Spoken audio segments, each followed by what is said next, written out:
Okay, let's get the ball rolling. First of all, thank you. Thank you guys for being here. This is a really good topic I'm really passionate about, football for good, and how the sport is really impacting in our daily lives and also people in need and how it impacts our society. So I'm gonna introduce to our panelists. I'm gonna start to my left. So we have Preeti Shetty, who is the CEO of Upshot, non-executive director of Brentford Football Club, and vice chair of Street Child United. So Preeti, please introduce yourself. Hi, thanks for having me. Yeah, as you just mentioned, I have a couple of roles, but being the vice chair of Street Child United is probably the most meaningful one. I started as a volunteer in 2018 and then joined the board a couple of years later, and I've been involved for a few years. As an organization, Street Child United has a mission to change the negative perceptions and treatment of street-connected children all over the world. And we do this by using the power of football and leveraging the platform of the FIFA World Cup to bring teams of street-connected children from all over the world to the country where the World Cup is happening and let them play their own World Cup and advocate for their rights, specifically focused on the right to legal identity, access to education, protection from violence, and gender equality. Thank you, Preeti. Now I'm gonna go with Emiliano Serrano, who is an Argentine fan of Leo Messi, of course, industrial engineer, and he's the general manager of Join the Planet. Emiliano, welcome. Thank you, Diego, and thank you to the SkootEco organization for having us here today.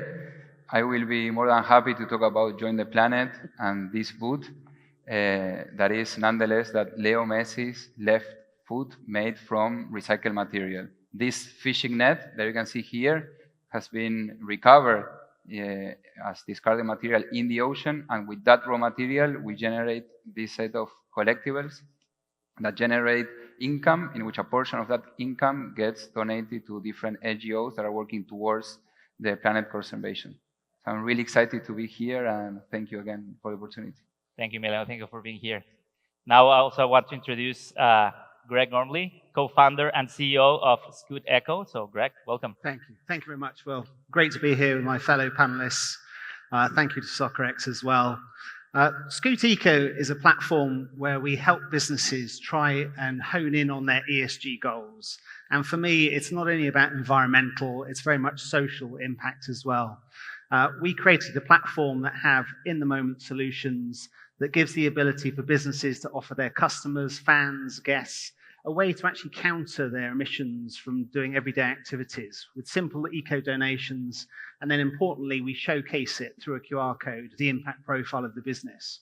And so we can actually really start to give a massive effect into what the company is actually doing for the good for the planet. Thank you, Greg. Thank you. And last but not least, Jeff Lahart, manager and coach development at Special Olympics International and also Global Football Development Lead. Welcome, Jeff. Thank you, Diego. Appreciate it. And thanks to SoccerX for having us here. Special Olympics is a sports organization and a sport for development organization for people with intellectual disabilities. So our aim really and our mission is to provide competition and training opportunities for people with intellectual disabilities all year round. Obviously, in this context, we talk about football, which is our biggest team sport that we offer. We've over 500,000 athletes worldwide in over 190 countries that participate in football. So you can see the massive opportunities that are there for football to continue to grow, but also to have the impact that we have. We offer a unified program, which is people with and without intellectual disabilities that play football together. And through that, we break down the barriers of exclusion and really put the social impact of the inclusive mindset into people. Thank you, Jeff. All right, let's start with the first topic. And the first global topic we want to discuss, it's about role modeling and how role models really impact the society and through the sport. So I'm going to start with you, Preeti, and how role modeling is so crucial and important for you to create that impact through your lens. Yeah, I mean, it's really important. You know, we work with young people, with young children between the ages of 14 and 17. And when you use something like the power of football, we know the power of role models that they see on TV, celebrities. We've been really lucky with our ambassadors. We've had the likes of Prince William seeing off Team England in 2022. We've had Mr. Beast involved. We've had David Beckham come and meet some of our young leaders. And obviously that power is amazing because it's showing our young people that they're valued, that people care about them, that even these global superstars are interested in their lives. And so that's really important. But then the real impact for us then comes that level that's deeper. So we have a young leader program where young people that participate in a Street Child World Cup join a 2-year program with us where they learn life skills, they get mentors, and we've had some brilliant mentors there. Jules Breach is one of our mentors, and Vicky Sparks, and they get one-to-one time with these mentors where they're really learning about what that role modeling behavior looks like. They get to speak to somebody about their personal experience. But then we see it at our events. It's young people role modeling young people, right? And the beauty of bringing young people from completely different countries, different backgrounds, and while they are all street connected, being street connected in the UK or the US is very different from being street connected in Bolivia or India. And so the power of them talking to each other and learning about each other's lives and role modeling, it puts things into perspective, right? And it really makes you understand, even in those situations and those contexts, what privilege is. And for us, some of the most beautiful role modeling has come from one team. We had Team England in Doha got really close to Team Nepal. And they said at the end, when we go home, we're going to raise money for Team Nepal. And that is really beautiful because for them, they felt like, while we're in a difficult situation, it's nothing compared to this other team in this other country. And the bonds that they build there, they are role models for each other. And that, I don't think, you can't write things like that. And that's just very organic. Yeah, talk about role modeling, Emiliano. Obviously, you have the face of this guy, Lionel Messi, and how important it is for not only young generations, but also for adults that are trying to. Yeah, so well, I believe the big possibility that we have in Join the Planet, thanks of having someone like Leo, is the ability to share a message in terms of small actions count. That is what we try to say in Join the Planet. Everyone around us can do a lot of things on a daily basis in order to have a better place in where we are all living. Today, it not takes much time or effort to do things that generate true impact. And with the thanks of Leo, we can do these sort of things. And of course, creating massive communication campaigns, leveraging on certain basic assets that can assure that a communication done by someone with his influential voice, but staying very, very simple, can help us in generate this awareness that we're looking to generate in the overall, let's say, landscape. Awesome. How about from your perspective, Jeff, for Special Olympics and how it's amazing what these athletes are able to do, and also to incentivize and motivate people who would like to follow the same steps. Absolutely, and that's the incredible thing about Special Olympics in terms of we probably have role models internally and externally that we can leverage. And internally, we look at the athletes themselves in being role models, and it goes back to the age-old tale of, if you see someone or a friend participating in a sport, you will then be more likely to join the sport that way. So athletes themselves are role models to each other. And it's amazing then what comes from that in terms of the leadership opportunities and the life skills that they develop through sport.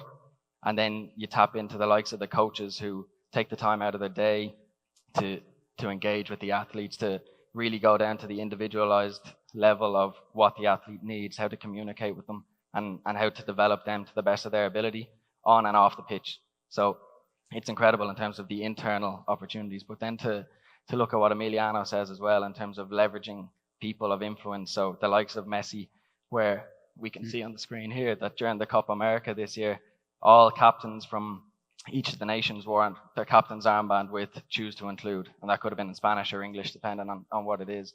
But people are seeing this and using them as role models and saying they're choosing to include, why shouldn't I? And it's really changing the perspective globally. So using them as role models too, and then to look at the federation partnerships or just the partnerships that we have in general, they're also role models in terms of trying to change and influence change of social inclusion for people with intellectual disabilities. So CONMEBOL being a prime example, UEFA as well.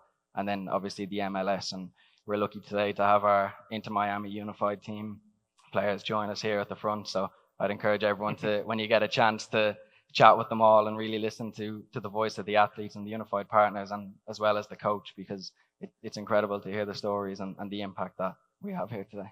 That's awesome. And please do after the panel session. And finally, Greg, from your perspective from SkootEco, also role modeling what a regular, I would say, like a normal person can do, but also can incentivize others to do the same, right? So from your perspective, how does that help to grow the community? Sure. I mean, in effect, we almost reverse role modeling. So we look to try and create these in-the-moment solutions. Like, for example, in a pitch day, you can actually buy a beer, and on that beer, there's 5 cents added. And those 5 cents adds up to a lot of money. And then we can actually highlight and showcase the social impact from those monies collected. And it's about using those role models that have benefited. So we've got like a lady in Madagascar who's got 6 children, and she relocated to become a tree planter with Eden Reforestation. And she couldn't actually feed her family because her husband died. And with relocating and the monies that are donated, she plants trees. And now this video shows her not only feeding her family, but they're all there doing their homework. So, which is an amazing story. The only way you can break poverty is through things like education. So it's those sort of reverse effects that I think can be really powerful. And for me, it's about understanding, being born in the UK, I'm already in the top 1% of the world. And it's just understanding that and having an appreciation of that. And then, understanding I can actually do some good as well, and having that amount of money that I can just donate 5p or £1, but actually seeing in context of where that goes, I think is really important. And so we utilize all these people that benefit from it as the role model to show example. That's awesome. And I love, you guys mentioned also about small actions matter. So I want to talk about that, the impact, and in particular, social impact, and how, from your perspective, is influencing not only the society, but also to create a better community. And I would like to start with you, Emiliano, in terms of that social impact. You have obviously that boot for Messi, but it's social impact also in terms of trying to help with climate change. And also, please tell us a little bit more about your Of course. initiative. I think the key part also to understand is about the transparency, because nowadays, with all the information and the things that are going on, it's, in my opinion, or in our opinion, extremely important to be transparent and open about the things that are going on with the projects. On our side, what we've done is we're providing full traceability of the raw materials that were gathered in order to manufacture this food. The same for the communities that were involved, the timing and the location in which each of the products that we manufacture were taken in the first place. And all that information is available in the QR code that you can scan in each booth, and thus you can assure that this is not only transparent, but also trustworthy in terms of what you're saying. And this message is what allows us to, at the end of the day, Leo and the booth is the first or the spearhead of our project. Hopefully, what we want to do is to put together the best team of the world with celebrities from all over, that with their influential voice, we can do what we call the most important match against pollution in order to help support and live a better world than when we arrived. And this is, again, thinking about the small actions that matter. And in our opinion, sustainability plus transparency is key in that regard. Yeah, that's amazing. Also, by the way, you have to stay to the full show, so there's going to be a raffle at the end from this beautiful booth.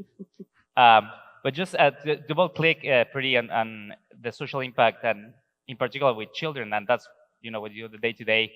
How important it is for newer generations, especially with those small things that are making a change.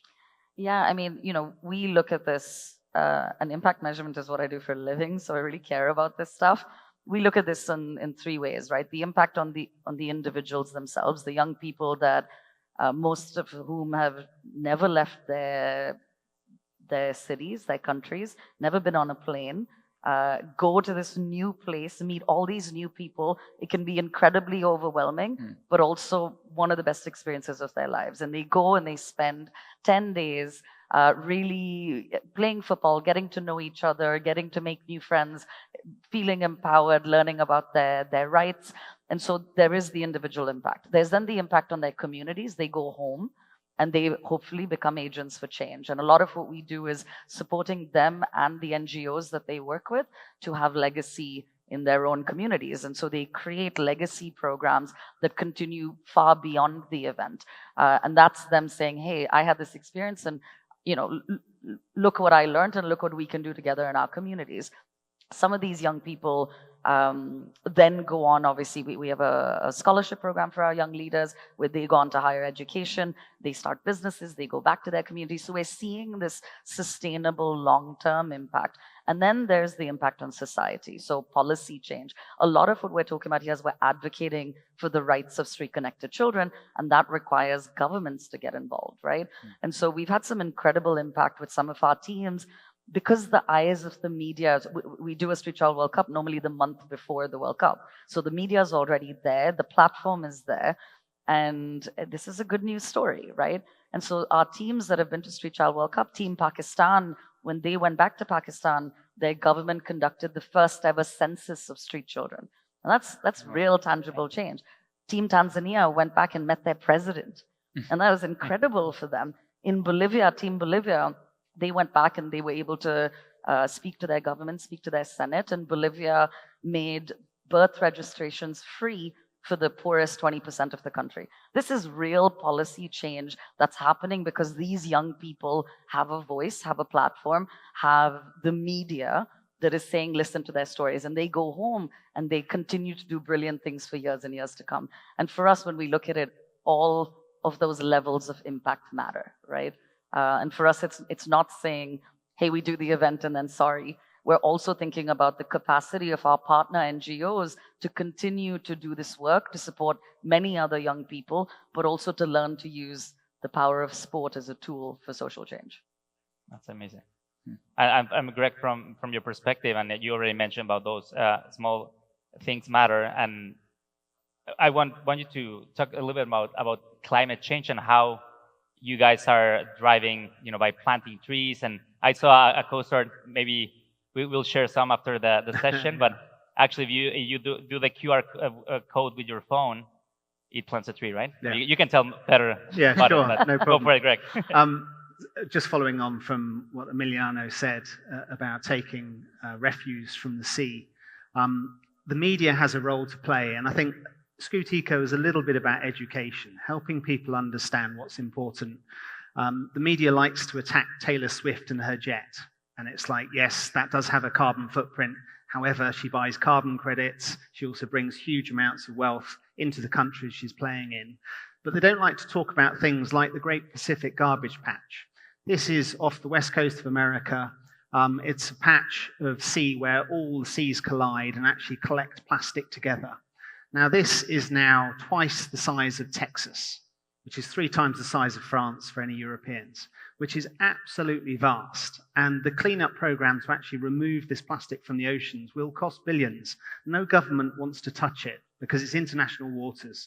So there are charities out there that is doing a huge amount to pull that in. So I see part of our role is getting businesses that are trying to set their ESG policies and goals, where they're looking at countering their carbon footprint, helping them identify about how we can make projects linked to their business, linked to what they're doing, and actually make them really relevant. And I think it's really good to actually use our platform to showcase and get that message out further and further. That's amazing. And by the way, where's that patch currently is in the Pacific, right? Yes. Yeah. Okay. So yeah, and it's growing, obviously. It's growing, and it's created its own environment. And we wonder why plastic is now coming into the fish, because this whole sort of plastic floating island is now created its own environment. So fish are feeding from it, etc. And it's like, we reap what we sow. So we have to be careful.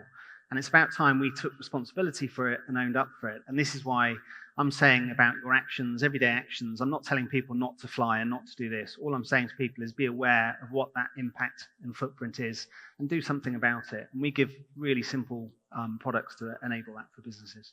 Oh, and it's really important, right? And personally, just for example, at home, composting, right? It's one of small things or small actions you can do to start changing the mentality. And I think that's great. Jeff, I want to do with you in terms of the social impact, and obviously with Special Olympics. How how important it is for you to, again, we talk about role modeling, but now in terms of social impact, how is impacting society in terms of people who want to participate in Special Olympics, but also who look at that as a role model and to follow the example. So when you look at the population of the world, it's estimated that about 3% of the global population has an intellectual or developmental disability. So what people see as a small number, it's still a significant amount of people. And then you look at the barriers that they face as well in terms of participation in sport. So that's not just the barriers that they face or the challenges that they face on an everyday scale.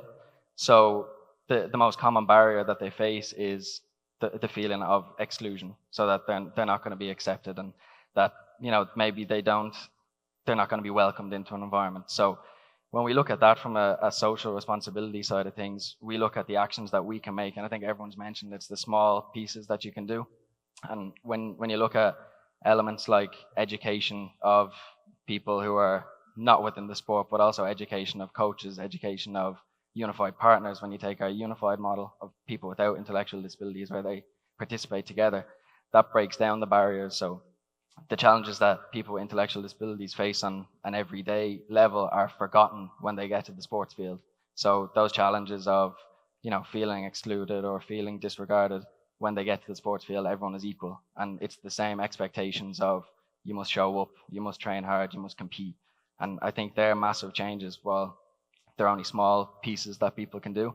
And then when we look at some projects that we've done as well in terms of social impact, we worked recently in Kenya where we tried to create unified football leagues, so regular training and competition opportunities for female people with and without intellectual disabilities. And what we found there was them partnering with the county government. So this place is 3 hours outside Nairobi, so really rural, but the partnership with the county government there allowed for schools to get access to medical staff who were able to go into the schools, but then also into the communities themselves and diagnose people who had not previously been diagnosed that had intellectual disabilities. So having that access and those diagnoses then meant that they were able to receive the care and attention that they needed to enhance their lives. So whether that be just within school to reintegrate them back into the education system, but then also obtaining the benefits of sport through regular physical activity and health, but then also benefiting them in terms of communication and integration into society. Well, education is key, right? In every facet of what you guys are doing, right? Anything you would like to add? Because I wanted to add, before we go to what's next, I wanted to ask you guys also, where are you in your journey particularly? Because I think it's good for you guys to share and see, where's the goal and where you are right now and how you see the future. So I'll start with, who wants to start? Start with you, Preeti. With me? Yeah. Go. Listen, it is a journey, right? Like we're talking about bringing 240 children from all around the world that don't have passports, most of them, to a country. It takes a village. We are in the process of picking our host city to host the Street Child World Cup 2026 in, and we'll talk about that in a bit more detail. We have our Young Leaders program that's ongoing. We've got legacy programs that are happening. We've got partners that we're supporting. It's a really small team.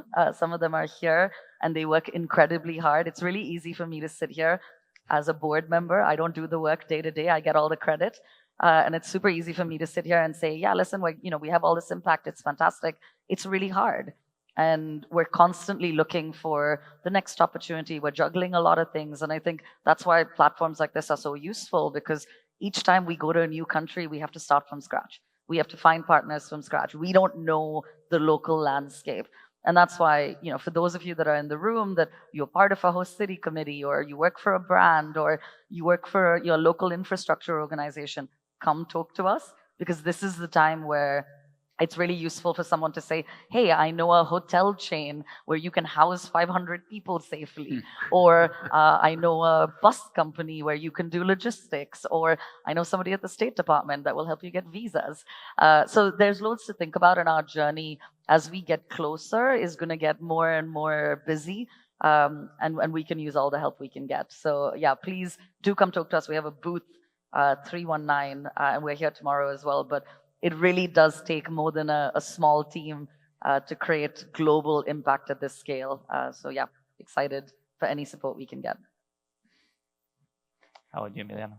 Yes, well, I believe from our side, the biggest challenge today, or where we are at, is in basically bringing together or launching a global brand like Join the Planet, that even though we have Leo and we have his traction, at the end of the day, today with everything that is going on both sides, the good and the not so good, there's a lot of information around. And the biggest challenge, again, is putting together a project with a lot of things to communicate to the audience. So the challenge is how we can get to the right message, to the right people at the proper point in time in order to generate more traction that ultimately will generate revenue for the company, income for the NGOs that we are supporting, and at the same time allow us to grow the project in this challenging environment that we're living today. How about you, Greg? Well, SkootEco, we're sort of mainly in the UK at the moment, but we're scaling out into the US. So we're interested in speaking to any businesses looking to try and set up their ESG policies, how we can actually make it relevant to them. I mean, we talk a lot about carbon footprint, but we're so much more than that, because for me, it's about the social impact that you can deliver as a business, and then how you can showcase that to all of your stakeholders. And that includes your guests, your fans, your clients, your customers, and also your staff. We've got a product called Scoot Life, which starts from $2 a month, and it plants trees, removes plastic, and then buddies with carbon credits. And we can actually do a poll for your business, whereby every 6 months you can have a choice of carbon credits to switch to. And these can range from cook stoves in Kenya, where people don't have to cut down wood. They can utilize a biogester, fill it with manure from the cows, which distills down to fertilizer, and then hook up cook stoves. And actually the knock-on effect of that is huge, because it's quite often the women that do the cutting down of trees. So the girls and the mums actually have more time. So things like girls can go to school as opposed to just going out looking for wood. So there's huge amounts of social purpose behind it. And it's about getting buy-in from corporations and understanding about how they can actually do the carbon bit and the governance and get that tick in the box, but actually make it relevant as well. Jeff, how about you? I think the landscape that we work in is quite challenging because it varies so much across the globe. So Special Olympics is in 190 countries. We were established in 1968, and the work that's been done since then, when it was established in the US and has expanded, has been significant, but there's still a long way to go. So I think obviously seeing the reach that we have in terms of the countries that we're in is phenomenal, but the work that's being done on the ground, I think that there's still a lot more that can be done. And that's where we like to leverage on partnerships with the likes of, governments, sports federations, whatever it might be. So when you look at football in particular, we've 4 million athletes worldwide. We have over 500,000 participating in football. But like I said, there's 3% of the population of the world have an intellectual developmental disability. So we have a massive untapped market there in terms of providing opportunities for people with intellectual disabilities to participate in sport. But I think we're definitely on the right path. Partnerships like the one that we have with SoccerX is going to leverage that in terms of the opportunities that we have to meet with different federations, sport organizations, and to be able to continue to grow that and see the impact of that will be massive. And it's only getting better. People are, environments are changing. We're seeing inclusive schools, and that's changing globally as well. But there's still a lot of work to do. Yeah, thank you for sharing your journey. That's amazing. Still a lot to go, obviously, but you're doing a great job. So let's just end with what's coming, what's next.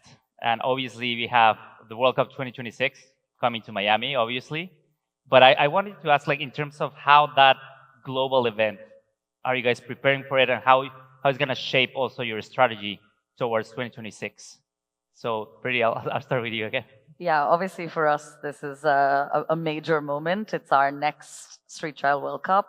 And it's super exciting, right? Our plan is to bring 24 teams of street-connected children, 12 girls and 12 boys from 24 different countries to come here and experience their World Cup. So they are going to play a World Cup.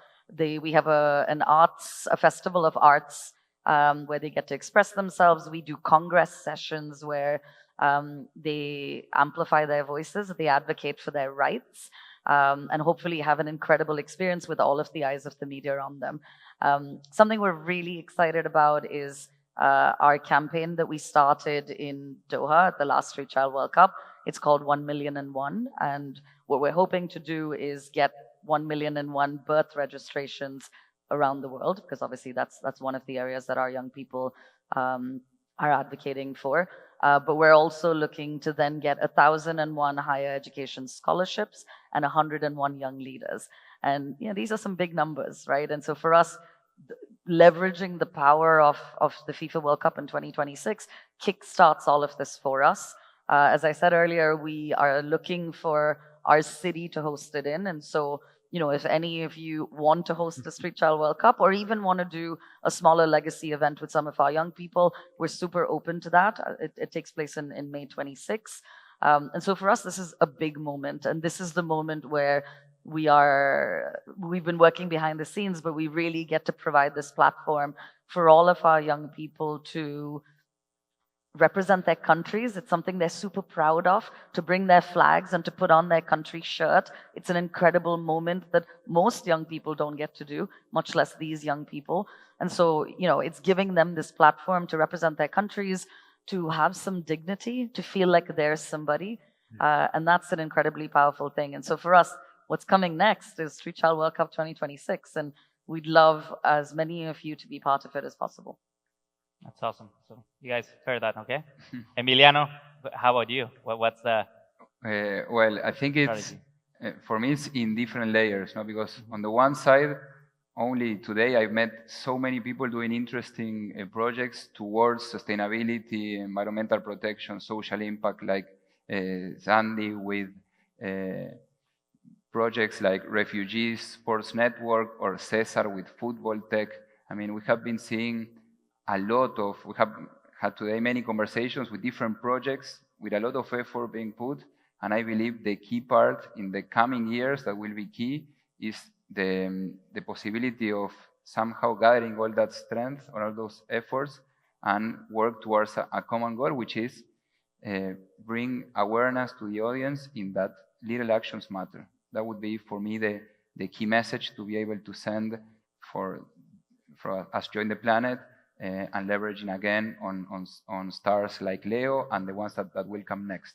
For the project itself, what we believe is going to be key in the next few years, especially with the World Cup coming, is the possibility of partnering with companies that today are doing massive efforts in terms of recycling, sustainability, and environmental care, but the public or the audience, they don't know because they don't find a proper way to communicate, or because they are not doing enough efforts in that regard. So we want to be that sustainable partner that can support in a communication campaign, leveraging in our assets that we have today, and together build a storyline in which the audience can do all these things that are happening, from big companies all the way to the small projects that are on a day-to-day basis doing a lot of effort to do the things better. Yeah, visibility, partnerships. This is a great event, obviously, to create that. So, Greg, from your perspective, also, what's next and the vision towards an important global event like the World Cup? At the meeting earlier today about the 2026 World Cup, the panelists were talking about legacy. And they were identifying that once the tournament comes and goes, what's left behind? And it's really important that what has to be left behind is something positive. There has to be a positive impact brought from that event. And from our perspective, what we want to do is try and highlight and showcase to people. You're going to have millions of people traveling to see the World Cup, which is going to be absolutely amazing. And we're just trying to make people aware that, there's the footprint of the travel, the footprint of the stays, the carbon footprint from what you eat. And we're saying to businesses and organizations, and in fact, we're talking to the panelists as well, saying, look, first thing you need to showcase it, help people understand and become educated. Secondly, just do small actions. If there's 50 cents added to a ticket that's an eco contribution, is that going to make a real difference? Is that going to put people put them off? I don't believe it does. But actually, those 50 cents collected from the millions of tickets sold makes a huge difference. And then it's about how you utilize that money really effectively, and you actually show the social purpose from it and the impact. And that's where I think, working with these guys as well is really exciting, because, we'll be able to showcase it really powerfully. And then once the tournament's gone, we can just flow around the world. Basically, we operate globally, and it's very much about helping people understand that they can do something, they can make a difference. We were talking about that earlier, just turning off the tap, turning off the lights, turning off the aircon when you leave your room. It does make a difference. People go, oh, really? And it really, really does. And it's the power of small actions, small contributions make a huge difference. Completely agree. And Jeff, how about you? Even beyond football, what's next from your perspective? Well, I think to take football as an action in terms of what's coming up from the World Cup, we obviously have the opportunity to leverage that, where you bring in multiple nations together. It's something that we do with our World Games, where we're able to promote inclusion that way. And why not be able to do that for a competition like the World Cup, where, again, we mentioned small actions, but if each nation that travels into the World Cup was able to send a message about inclusion and promote inclusion, wouldn't that drive the message even further globally? And they're seeing it on the biggest stage possible. So we're obviously looking to try make some sort of legacy impact there. And I love the fact that Greg mentioned legacy, because that's a big piece that we try to do with all our programs. So we offer a competition called the Unified Cup, which is our equivalent of the World Cup. And again, that'll be in 2026 as well. And from that, what we try to do is work with the programs so that it's not just the host country or the host program that leaves the competition with a legacy, but every program that travels in.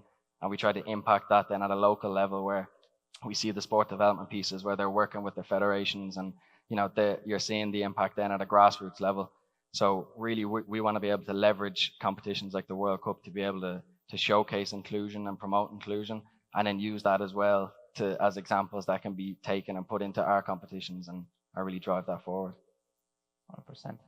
So we have a few minutes left. I want to just any closing remarks, and then maybe we can open up a Q&A, maybe a few questions from the public. So I'll change it up now. Greg, I'm going to start with you. So you can close any closing remarks. Yeah, I think from my perspective, it's firstly, people don't like being told what to do. So there's people are climate deniers, and people say climate change is good, etc. But actually, for me, it's just turning around saying, look, just understand what you do on your day-to-day. Unfortunately, everything we do does create a carbon footprint, and it's just being able to do something about it. So from our perspective, we're working with lots of businesses and encouraging them to come and talk to us, firstly to sort of engage us to help on their ESG policies, but how they can actually make a real social impact. And for me, that's the most important thing, because I think generally people do want to do good, and actually the feel-good factor that we can deliver, even donating 5p, I think is really important to deliver that. So yeah, so from my point of view, go and visit SkootEco and have a look and see what you think. Jeff, how about you? I think it would be fantastic if everyone took away from this that oftentimes it's the environment that is disabling as opposed to a person that has a disability. So to change your mindset in that way, and to really try and be inclusive in your actions, try and talk to people. I'd encourage everyone to talk to our athletes and unified partners again, and to stick around afterwards, because we do have a SoccerX Special Olympics event at 10 minutes afterwards where we're going to sign our partnership agreement. So we'd appreciate if everyone stuck around after. That's awesome. But after the raffle. After, first the raffle, and then yeah. Preeti, how about you? Listen, we don't want to live in a world where children are living on the streets, where children are being abused, where children don't have access to quality education, where they don't have access to equal opportunities. We believe that football has the power to change all this. Soccer has the power to change all that. So it's pretty simple. And I think as you go about your next 18 months of how are we going to leverage the World Cup, and what are we going to activate, and what partnerships are we going to build, I think just spare a little thought think of the change we could make for young people in the world. And I think just by doing that, whether it's with us or with anybody else, with any of these brilliant people on this panel, small actions can lead to massive change.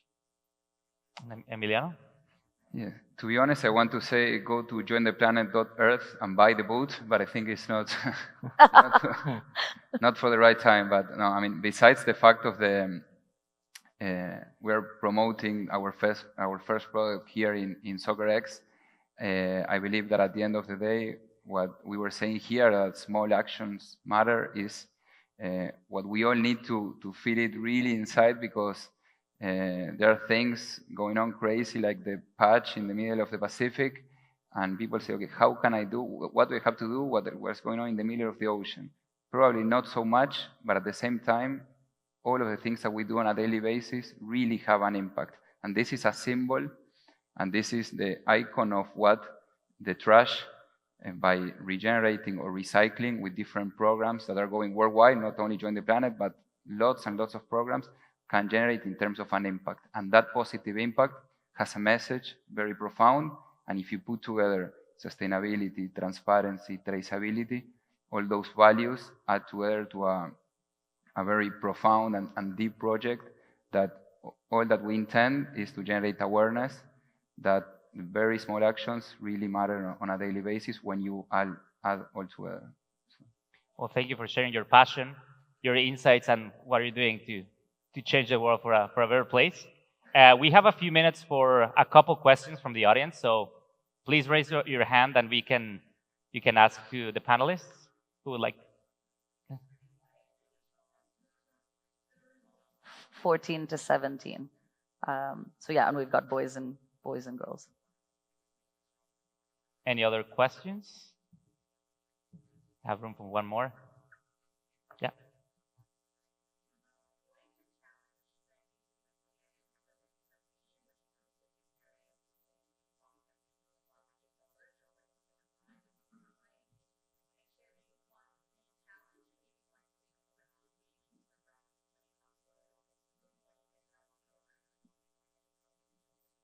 To me or to him? Sorry. I mean, from our perspective, we've sort of created a program that we think makes a lot of sense. So it doesn't cost the business anything at all. It doesn't cost the business to have their impact profile. In fact, what we do is we donate money back to the business that runs the program, 10%, so they can actually start their own ESG initiatives. And that can be even from changing to LED lighting, to electric cars, etc. Ultimately, it is a donation that's collected from eco contributions that can be through event ticketing, can be eco dining, eco stays, basically anything that creates money from a fan, guest, client, customer. And it's a small micro payment. Yeah, I mean, I guess from our perspective as a charity, which is, there are all the challenges of funding, right? And when you do something that's event-based, obviously the event itself costs lots of money, but the charity needs to run for the rest of the time too. For us, it's been really interesting. It's getting sponsors that buy into the long run and not just a particular event. Obviously, when we go from country to country, you've got in-country sponsors that are very interested for a Moscow World Cup, for a Rio World Cup, for a USA World Cup. But are they then interested long term? And we've been really lucky to have some brilliant partners and sponsors, Visa, International Schools Partnerships, that are with us for the long run, and they see the value in not just doing an event or doing a program, and we were talking about this earlier, also engaging their employees, right? Where it's like the employees come and volunteer and they feel they're part of it. They do things during, before, after, and sustained. And I think probably the biggest challenge is finding those partners that are fully embedded long term, not just the month before the World Cup when all the media is looking, right? Because obviously it's a brilliant branding opportunity, but we need more than that for the organization to do the hard work over the years in between. Awesome. Well, thank you again, Preeti, Emiliano, Greg, and Jeff, for your amazing insight and this really good chat. We're gonna wrap things up. Obviously, we promised it's gonna be a raffle. So, Emiliano, this is the booth. This is gonna be. Yes.